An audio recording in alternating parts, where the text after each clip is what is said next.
Welcome to BIMT YouTube channel. BCA final year का ये subject है नॉलेज मैनेजमेंट, जिसका आज से आपका लेक्चर स्टार्ट हो गया है, यूट्यूब लेक्चर। तो आपके सब्जेक्ट में जो फर्स्ट यूनिट है वो है आपकी नॉलेज। नॉलेज के बारे में हम सबसे नॉलेज मैनेजमेंट आपका सब्जेक्ट है, इसका यूनिट फर्स्ट का नाम है इंट्रोडक्शन टू नॉलेज। नॉलेज क्या होती है इस बारे में आज जानेंगे थोड़ा बहुत।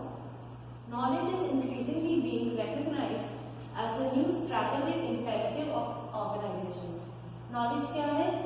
एक नई स्ट्रैटेजी है ऑर्गेनाइजेशंस के लिए, बहुत important. The most established paradigm of knowledge is power. सबसे इंपॉर्टेंट पैराडाइम नॉलेज का है power. Therefore, one has to hold it, keep it to oneself to maintain an advantage. इसीलिए अगर हम चाहते हैं कि हम एक एडवांटेज मेंटेन करके रखें, उसके लिए हमें उस पावर को होल्ड करके रखना पड़ेगा, अपने पास में रखना पड़ेगा। Okay, the common attitude of most people is to hold on to one's knowledge since it is what makes him or her an asset to the organisation. जो कोई भी किसी भी एक पर्सन का कॉमन एटीट्यूड क्या होता है कि वो नॉलेज को अपने आप पास में रखे, कि वो उसकी पावर बने, जिससे वो शेयर नहीं करना चाहता, जिससे वो उस पर्टिकुलर ऑर्गेनाइजेशन के लिए एसेट की तरह रहे। Today knowledge is still considered power and enormous power in fact, but the understanding has changed considerably, particularly from the perspective of organisations. आज की डेट में नॉलेज को हम पावर अब भी मानते हैं, कंसिडर करते हैं, एक इनॉर्मस पावर। हालांकि अंडरस्टैंडिंग लोगों की चेंज हो चुकी है, किस पर्सपेक्टिव से? ऑर्गेनाइजेशंस के पर्सपेक्टिव से। अब understanding, let us understand knowledge. Knowledge actual को में होता क्या है इसके बारे में हम थोड़ी अंडरस्टैंडिंग करेंगे। In order to comprehend knowledge management it is necessary to understand first the concept of knowledge. अगर हम नॉलेज मैनेजमेंट जो आपका सब्जेक्ट है उसके बारे में जानना चाहते हैं, तो उसके लिए ये ज्यादा इंपॉर्टेंट है कि हम सबसे पहले नॉलेज के कॉन्सेप्ट को समझें। What is knowledge, how is it different from information, and how is information different from near data. Knowledge क्या होती है और किस तरह से वो इंफॉर्मेशन से अलग है, और किस तरह से इंफॉर्मेशन सिर्फ डेटा से अलग होती है। We begin with data. सबसे पहले हम डेटा से स्टार्टिंग करते हैं। What is data? Data is a number of word or letter without any context. Data क्या है? कोई भी वर्ड, कोई भी लेटर, कोई भी नंबर जिसका कोई मतलब नहीं है। मतलब सपोज रैंडमली कोई भी नंबर 5 हो गया, कोई 100 हो गया, ठीक है, वो हो गया आपका डेटा, जिसमें कोई कॉन्टेक्स्ट नहीं है, उसे कहते हैं नियर डेटा। वो सिर्फ डेटा है, without reference to either space और time. These numbers or data are meaningless points in space and time.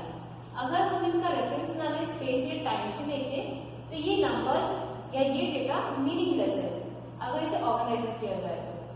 The key phrase here is out of context, and since it is out of context, then it has no meaningful relation to anything else.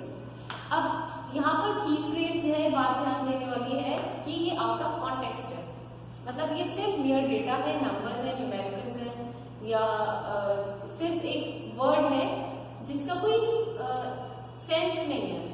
अब क्योंकि इसका कोई sense नहीं है तो ये useless है, ये किसी काम में नहीं आ सकता, इसकी मीनिंगफुल नहीं है। Meaning of information. अब इंफॉर्मेशन के बारे में जानते हैं। अ mere collection of data is not information. This means that if no relation between the pieces of data, then it is not information. सिर्फ डेटा ही इंफॉर्मेशन नहीं कहलाता।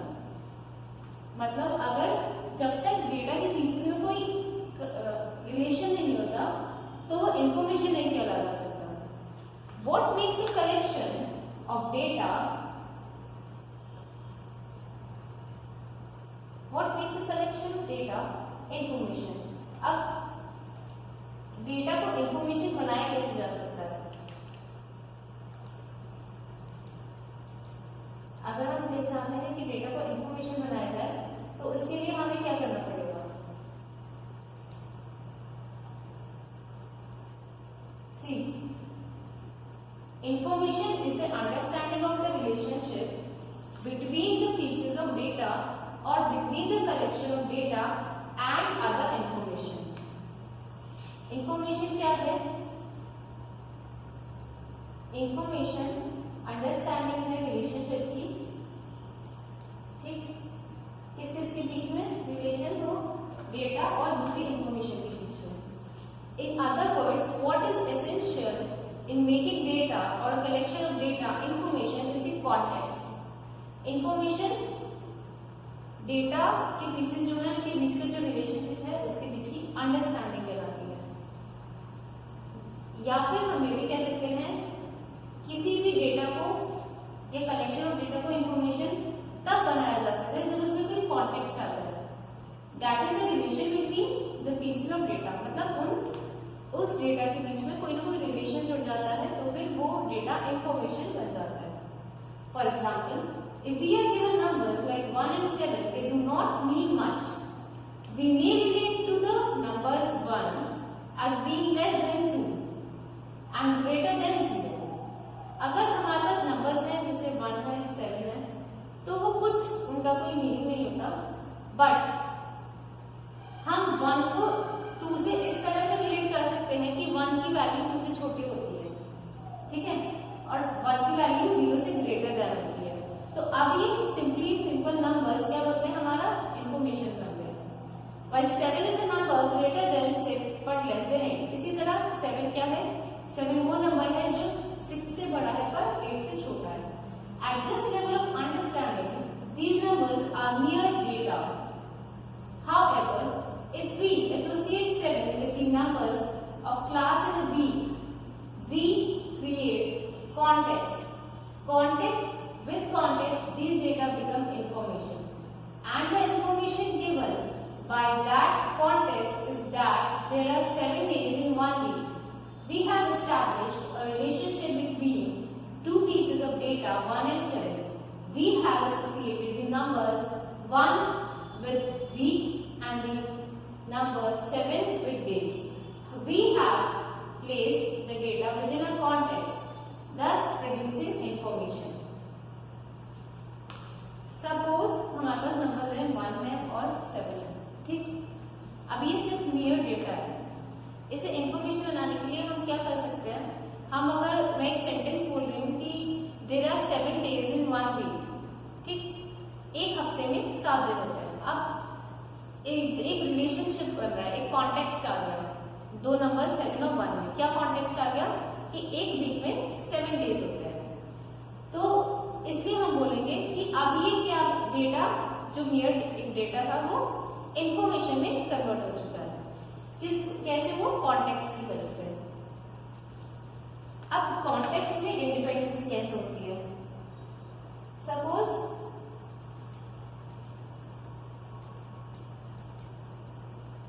ये है एक ग्राफ देखेंगे हम, कॉन्टेक्स्ट इंडिपेंडेंट, उसका डेटा y एक्सिस पे, x एक्सिस पे है conceptual programming progression from data to knowledge understanding.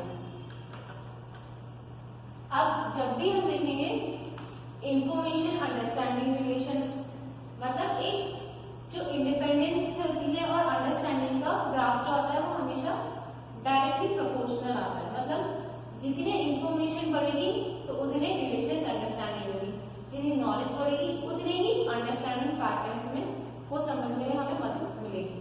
जितना ही विजडम बढ़ेगा उतनी ही हमारे प्रिंसिपल्स समझने में हमें हेल्प मिलेगी.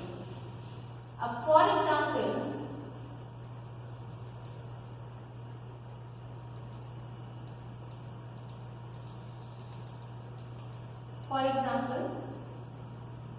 information that entails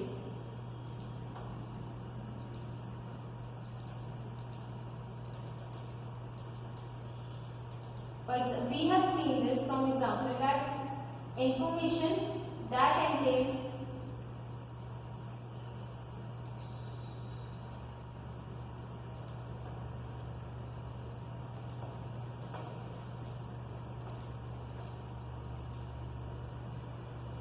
for example that information entails we understand We see from this example that information entails an understanding of the relation between data. हमें ये पता चलता है कि इंफॉर्मेशन क्या बताती है, अंडरस्टैंडिंग बताती है किस चीज के लिए, रिलेशन के लिए डेटा के बीच में. Example, the relation between number 1 and number 7 in the context of the weeks and days. In general, information remains relatively static in time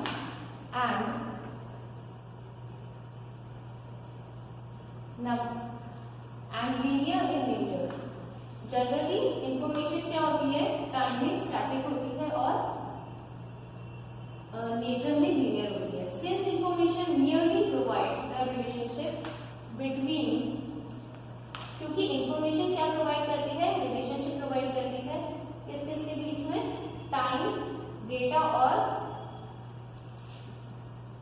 data के बीच में. ये क्या इंडिकेट करता है, it indicate as to how the data is likely to change over time. अब क्योंकि क्या कहते हैं, इंफॉर्मेशन आपको प्रोवाइड करती है रिलेशनशिप डेटा के बीच में, ये इंडिकेट करता है कि इंफॉर्मेशन क्या है. इसलिए नई questions, information merely provides a relationship between data. It indicates as to how data is likely to change over time. तो इससे हम पता चलता है कि डेटा टाइम के साथ कितना चेंज हो सकता है.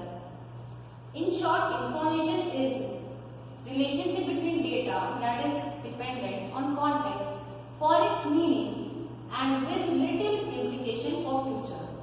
इसलिए हम कह सकते हैं कि डेटा या इंफॉर्मेशन क्या है, ये प्रोवाइड करता है फाउंडेशन जिस वजह से डेटा है, और ये इंडिकेट करता है कि किस तरह डेटा चेंज हो जाएगा टाइम के साथ. इंफॉर्मेशन एक रिलेशनशिप देगा डेटा के बीच में जो कि डिपेंडेंट है कॉन्टेक्स्ट पे और उसकी मीनिंग पे, थोड़ा बहुत इम्प्लीकेशन फ्यूचर से. Example, data information in knowledge. This example uses a bank savings account to show how data information in knowledge relate to the principal, interest rate and interest. अब data क्या होता है, the numbers 100 और 5% completely out of context are just pieces of data. Interest, principal and interest rate. जो numbers हैं जैसे 100%, 100 या 5%, ये जिनमें कोई कॉन्टेक्स्ट नहीं है वो सिर्फ डेटा के पीसेज हैं. इंटरेस्ट, प्रिंसिपल और interest rate out of context or not much more data as each has multiple meanings which are context dependent. इसी तरह इंटरेस्ट आप सभी जानते हैं, इंटरेस्ट क्या होता है, प्रिंसिपल क्या होता है, इंटरेस्ट रेट क्या होता है. अगर इसे आउट ऑफ कॉन्टेक्स्ट लिया जाए तो ये भी डेटा नहीं कहलाएगा, इसके मल्टीपल मीनिंग्स होंगे जो कॉन्टेक्स्ट पे डिपेंड करते हैं. Information, if I establish a bank savings account as a basis for context, then interest, principal and interest rate become meaningful in that context with specific interpretations. अगर मैं एक saving bank account बनाऊं एक context का basis, तो फिर interest, principal rate, interest rate, ये सब एक मीनिंगफुल टर्म्स बन जाएंगी किस कॉन्टेक्स्ट, स्पेसिफिक इंटरप्रिटेशन के कॉन्टेक्स्ट में. Principal is the amount of money. Principal क्या है, कोई भी अमाउंट मनी की. $100 in the savings account, interest rate 5% is a factor used by the bank to compute interest on the principal. Principal क्या है, $100 suppose किसी के अकाउंट में है तो वो प्रिंसिपल है. इंटरेस्ट रेट इसका 5% है तो वो उसकी भी एक टर्म आ गई.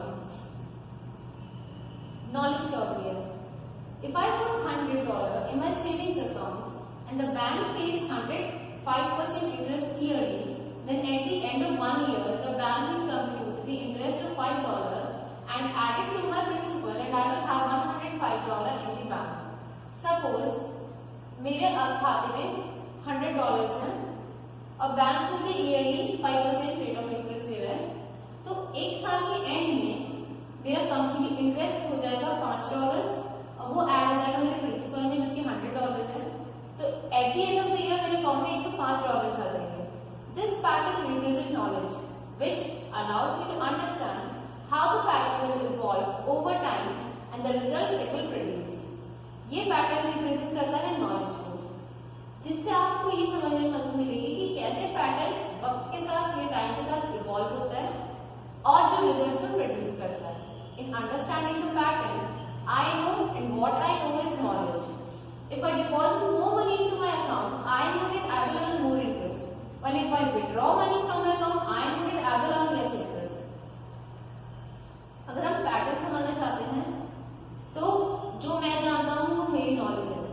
अगर मैं और पैसे जमा कर रही हूँ अपने अकाउंट में तो मेरे पास और ज्यादा इंटरेस्ट आ जाएगा, और मैं कम पैसे जमा कर रही हूँ पैसे निकाल लेते तो मेरा इंटरेस्ट कम हो जाएगा। तो ये क्या चीज है, ये पर्टिकुलर मेरी नॉलेज है। नेक्स्ट टॉपिक है टाइप्स ऑफ नॉलेज, जिसे हम अभी तो नहीं करेंगे, नेक्स्ट लेक्चर में आगे पढ़ेंगे। तब तक आप इस सब्जेक्ट को पढ़ सकते हैं इस बुक में से। बुक मैंने आपको बता दी कृष्णा की है, knowledge management, and I will see you in next lecture now students. Thank you so much, take care.